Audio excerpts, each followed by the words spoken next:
introduce Patrick Keller.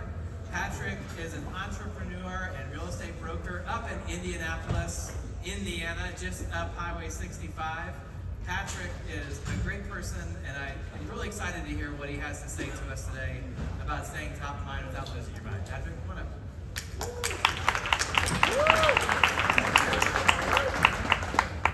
Thanks, man. Thanks. There's so many benches up here. It's kind of a scary thing to say at a conference. I could just say another word there. How you guys doing? Everybody okay? Good. Why do y'all come to these things? You want to learn something, right? You want to learn something to do what? Improve, serve more clients, get better, obviously make money, make profit, be more profitable, be more efficient, all of the things, okay? My promise to you is I'm going to do my very best to give you just one $10,000 idea. You can leave here today and make an extra $10,000. And if it's more than $10,000, then that's great. But the goal is to give you one $10,000 idea today.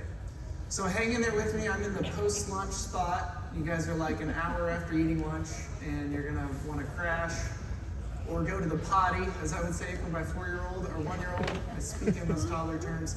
But hang in there with me, and I'm going to teach you how to stay top of mind. When Robert gave me this topic to run with, I thought it was like super general, and I was a little bit nervous about it, like how there's 100 different ways to stay top of mind. And I tried to break it down in 4 key ways for you guys to stay top of mind with your clients.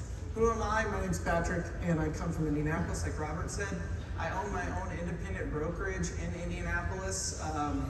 Thanks to Hatch Coaching, we had lots and lots of independent agents. I hired really, really fast, and that was not as profitable as I wanted it to be. And we shrunk down. We were up to about 30, 35 people at one point, and we shrunk down to about 18 independent brokers, and I have my awesome micro team that I'm going to tell you guys about. I'm going to tell you what they do and how they help me stay top of mind. But me and my little micro team, when we all come to these conferences, it's like a yardstick, I feel like, where you're like, hey, how many deals have you done? Or what's your GCI? And yada, yada, yada. And I'm not telling you this so that you hear mine, but I just want you to know where we come from and what we've been able to accomplish with these things. We've already put, just me and my little team, have put 72 deals together just as of April 30th. So, and it's truthfully just this. It's just staying top of mind with our people. And it's simple little tweaks I want to see if I can help you guys. We sell about 100 homes, just me and my micro team, every year for the last 4 years. So something's working. I want to share it with you guys so that you guys can do that too. Okay, so how to serve more clients while managing your life. I think it comes down to 4 things. I'm going to break it down into these 4 things. The first thing is that you have to earn mind share with the paid leads that you have. Okay, because you probably have some mind share, you have some share of someone's mind with your PC SOI, your past clients or your sphere influence. So you don't really have to earn that because you already have it. Doesn't mean that you can leave them alone, but you already have it, right? So you do have to earn your mind share with your paid leads. I'm going to teach you guys how we do that. The second thing is you have to appropriate your follow-up with your paid leads or your past clients in sphere of influence. Sometimes we don't follow up correctly, or we follow up too much or too little, and I'm going to tell you guys our little secret on how we appropriately follow up. The third thing is how to serve your community, your past clients, and your sphere of influence so that you are their only choice for real estate needs, so that you're top of mind with them all the time. And then the fourth thing is getting the right help at the right time. That's what I'm going to tell you guys about my micro team and what they do and how they're successful. How they help me stay top of mind with my people. Okay? I'll be transparent with you guys. I don't know everything. Okay? I clearly don't know everything, and all of you have something on me, but I hope you just learned just one thing from this. Okay? Also, I'll say before I even jump into it, it's interesting kind of hearing these coastal people talk. I'm from the Midwest, right? So like when the real estate market starts to shift on the coasts, it takes a while to get to us. But all of us in this room are probably a little bit worried about what's going to happen with this shift, right? Like, we may not want to admit it, but we probably all are.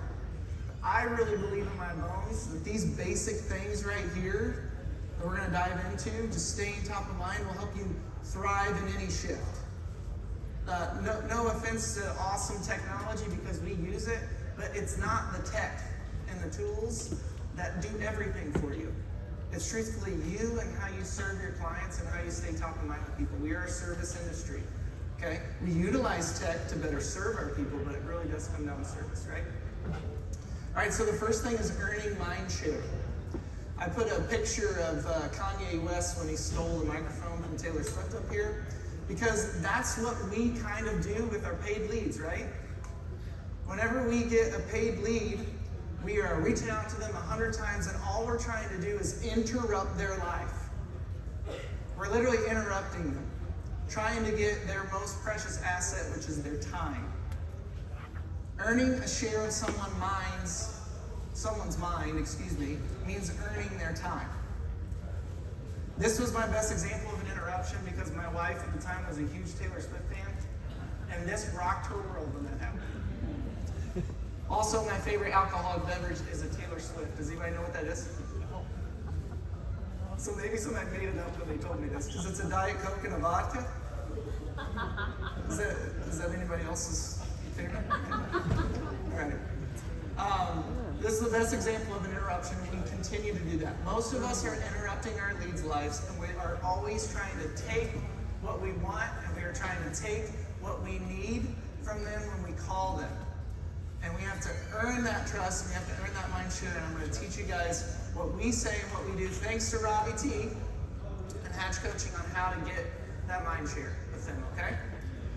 So when that door opens, like Robbie said just now, there's so many different ways to get that door open, but finally when it opens, what are the things that we say to our leads? What are the questions that we ask? It's more importantly, what are the questions we ask versus the things that we say, right? Before I jump into this, I kind of want to paint the picture of how I view talking to an online lead, okay? Picture yourself at your significant other's work cocktail party. Or picture yourself at the in-laws party that you don't really want to be at, but you're there. And you've got two options. You can sit in the corner and you can be the person that's completely disengaged and everybody thinks you're odd. Or you can go engage with these people, right? And we want to go engage with these leads. And when you're at that cocktail party or when you're at the in-laws party, when you go engage, what kind of questions do you ask those people? Hey, where are you from? What do you do for a living? What do you like to do? Do you have dogs? Do you have a family? Tell me more about yourself, right? What are the questions we ask our leads when we get on the phone? Do we ask any of those questions? Are you pre-approved? Typically, no. We've been taught LP mama, LP mama, LP mama, right? So we get on the phone and we're like, hey, where do you want to live? What do you want to spend? What's your motivation? How much money do you have? Do you have an agent? You better not. Right? And let's get an appointment. And those are the questions that you ask. I really think we should reframe our minds into, we're at the cocktail party, we're just trying to get to know this person better. And that's how you start off that conversation. Do you think you have a better chance of earning that lead's mind share doing what I just mentioned, or asking all the questions, taking from them? Somebody give me some feedback. Find out more about them. Yeah, exactly. Okay? So get to know who they are. The next best question, once you get to know who that person is, hey, do you care to tell me more about your real estate situation, what you want to accomplish? I think if you could only ask one question when you're trying to stay top of mind with an online lead, I think that's the only one I would ask. Because think about the potential answers to that question. They literally check off LP Mama, all of them.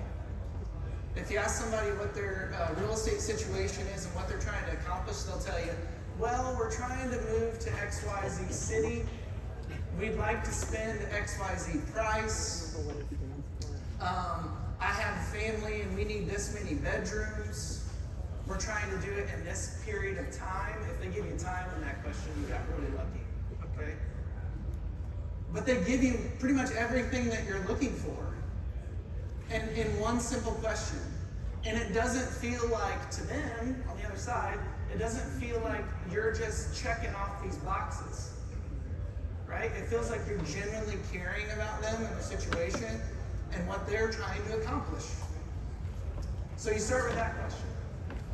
The next question to earn some mind share with these folks is, what would be the ideal time frame for you to accomplish that goal?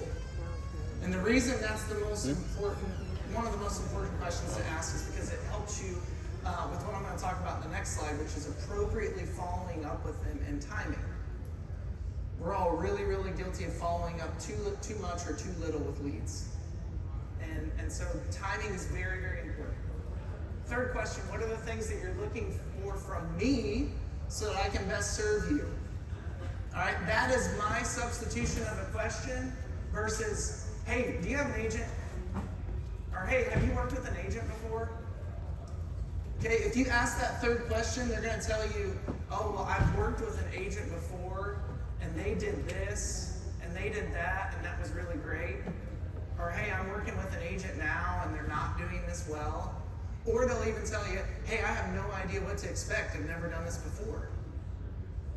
And that's going to get you a ton of information, and you know how to best serve them now. Because now you know what they want. And I heard that from Eric Hatch in one of his listing presentation calls.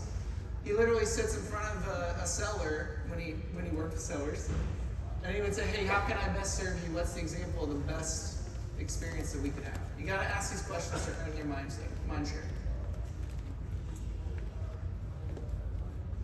All right, so the second most important thing in staying top of mind with leads is you have to appropriately follow up with your leads.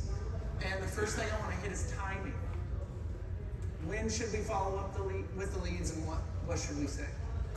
Have you ever heard any of, like when you guys are starting in real estate, or if you're new in real estate, have any of your coaches ever told you, like, you can never follow up with a lead too much? Did you ever hear that? That's way wrong. Because you can really screw yourself. Right? Call a lead 8 times in one day, you think you're going to have a chance at that person? No. Block. See you later. Calling a lead 5 times in 2 days. You think you'll have a chance with that lead? Probably not today. You've probably really, really made them upset. You've interrupted their life. You've interrupted their time. When you follow up too much with some of these leads over here, you are following up way too little with these leads over here. Life's all about balance, and following up with leads is about balance too. So I'm going to share how we stage our leads. And again, got this from Robbie T. You guys need to talk to him if you're having a lead generation issue in your brokerage. Man, this really will help. Okay, so when we talk to the lead, we ask those mind share questions. One of the most important questions is timeline, right? If somebody tells you that they want to buy or sell a home in the next 30 days, they want to buy right now, they are an A lead. Okay, we tag them as an A lead in our Sierra system. Want to buy right now? That is an A lead. Also, segue, timing is important, but also ability is kind of important, right? So are they able to purchase? You know, you guys are real estate agents. I'm not going to teach you how to stage that. You know how to figure out if they're able to purchase, if they're financially capable to do that. But if they're ready, willing, and able, and they want to do it in 30 days, they're an A lead. If they say, I want to buy in 30 to 90 days, that's a B lead. Okay, also who I would categorize as a B lead is anybody who's the right house away. Have you heard that person who's like, well, if I find that house, I'll buy it. Right? Or if you brought me the perfect house, I would buy it today. I always put those as a B lead because in our market, I don't know about you guys, but it's probably going to take at least a month for that right house to hit the market right now. So I stage them as a B lead. A C lead is somebody who's 90 to 180 days out, and a D lead is somebody who is 6 months plus. I'm going to teach you about my micro team here in a little bit, but Zach's partner in my micro team, and one day he was just having a terrible day with leads, And all of them were just like, there was no chance in heck they were ever going to buy a house. And he was like, can we make an E-lead stage? And it'd just be like, no chance in heck that they were going to buy a house. Can I say hell? No chance in hell that they were going to buy a house.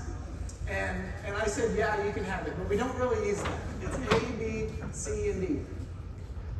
And how often do you follow up and what do you say? An A lead, we follow up with that person 2 times a week. And I'm going to tell you exactly what to say with all these people here shortly. Okay? A B lead, you're following up with 1 time a week. So that's somebody that's 30 to 90 days out. A C lead you're following up with once every couple weeks. Okay, this is somebody who's 93 months to 6 months away. And a D lead you're following up with just once every month. If you guys are doing it way more than this, you're gonna probably scare these people off. You're gonna go crazy ex-girlfriend on them. They're gonna be out of the picture. Okay? If you're doing it too less, you're also gonna lose them. We all know there's probably 3 or 4 other agents who are calling them. Okay? So we have to find that sweet balance spot, and I think this is the one. Now, what do we do and what do we say? In all of these follow-ups, I think it's similar, but I'll give you some subtle differences. How many of you are just tempted to be like, hey, if I'm following up 2 times a week, the first one's gonna be like, hey, how are you? Just checking in. And the second one's gonna be like, hey, how are you? Just checking in. Is that valuable to them? What do you think it feels like? Annoying and salesy. Because again, you're just checking in and you're doing this. Hey, are you ready for me? I'm not asking you if you're ready for me, but I'm asking you if you're ready for me, right? It's annoying and salesy.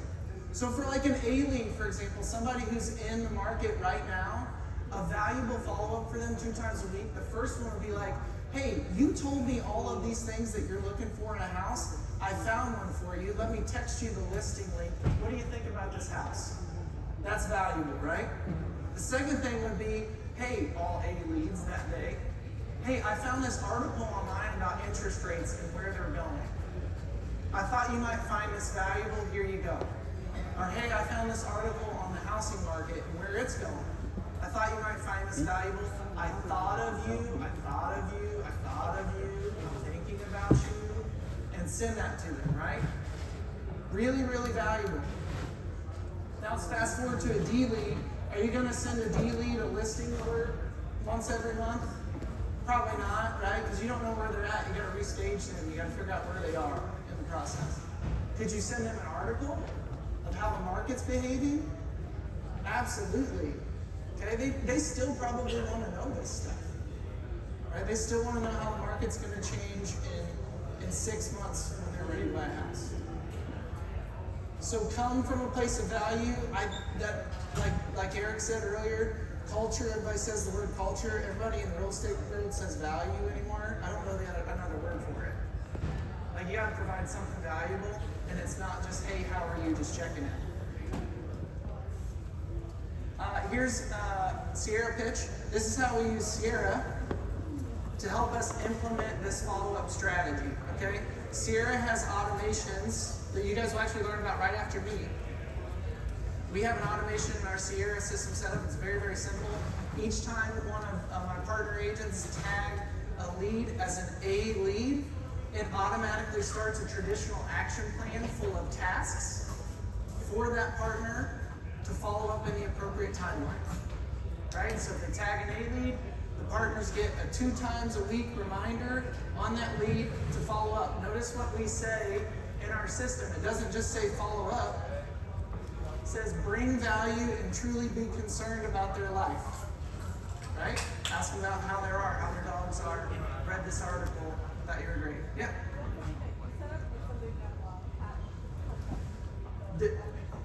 This is something that I set up.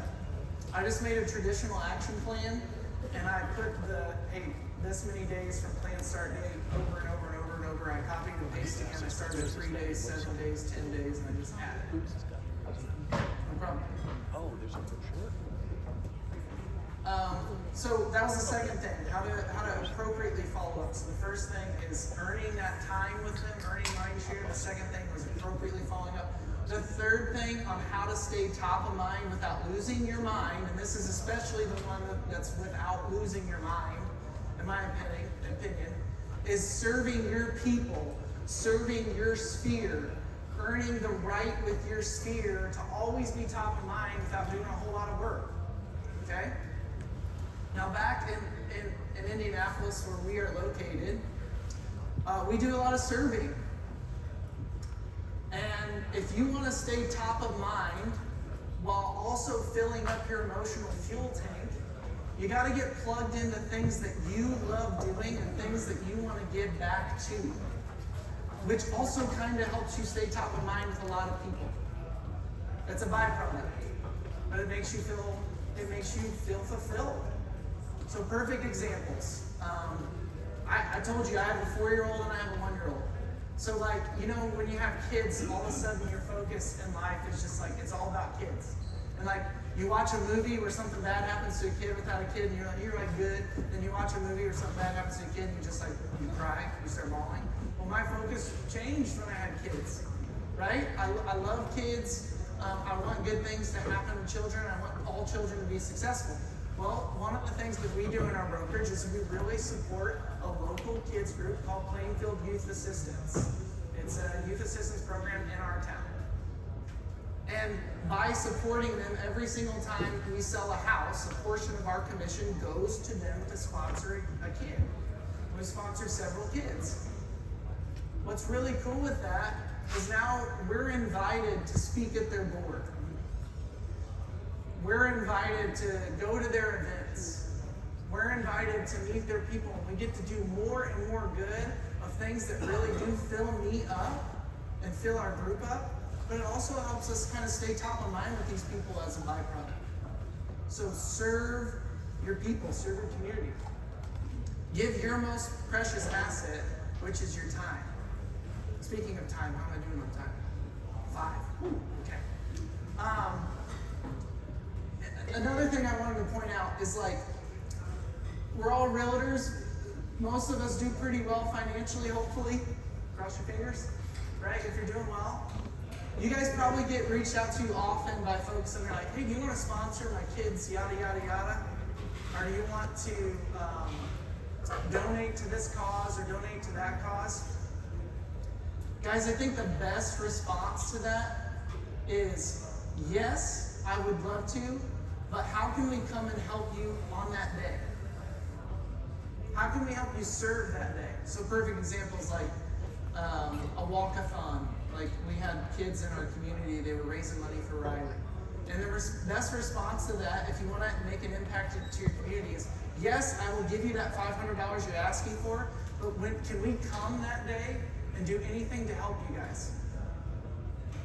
And so there's random pictures up here, but I signed myself up to be a DJ one day. And I'm not a natural DJ. And like Zach and Karen and Lisa and Emily and I, we asked that walkathon, hey, what could we do? And they're like, hey, could you do a start and finish line for us? We're like, yeah, we'll figure it out. So we printed out a banner, we did a start and finish line, and we branded it. And we were there, right? And that's what matters. So serving people, go out of your way to give your precious asset, which is time, and that will help you stay top of mind without losing your mind and just chasing leads all day. Okay?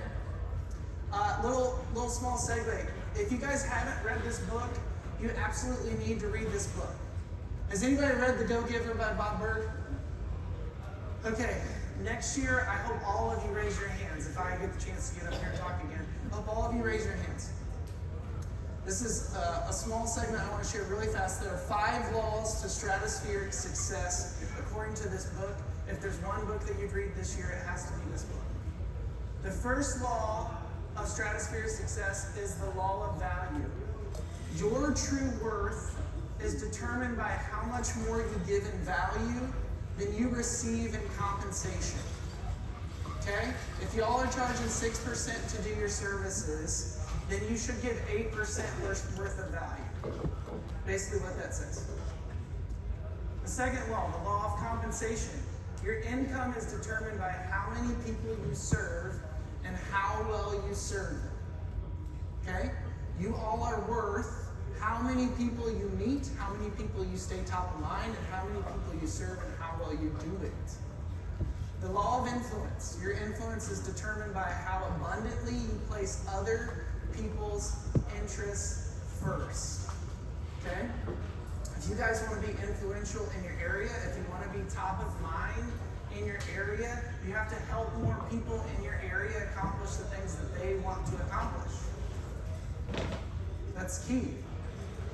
The law of authenticity. The most valuable gift you have to offer is yourself. Just be yourself. And this last one's really hard for me, and it's hard for a lot of us. But some of the best go-givers also have to be receivers.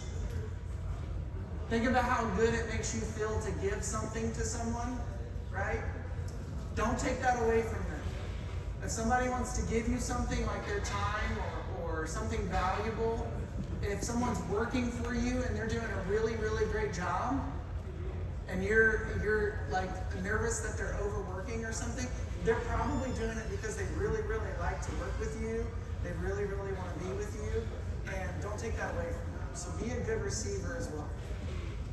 Last thing I want to talk about in order to stay top of mind is to get the right help at the right time.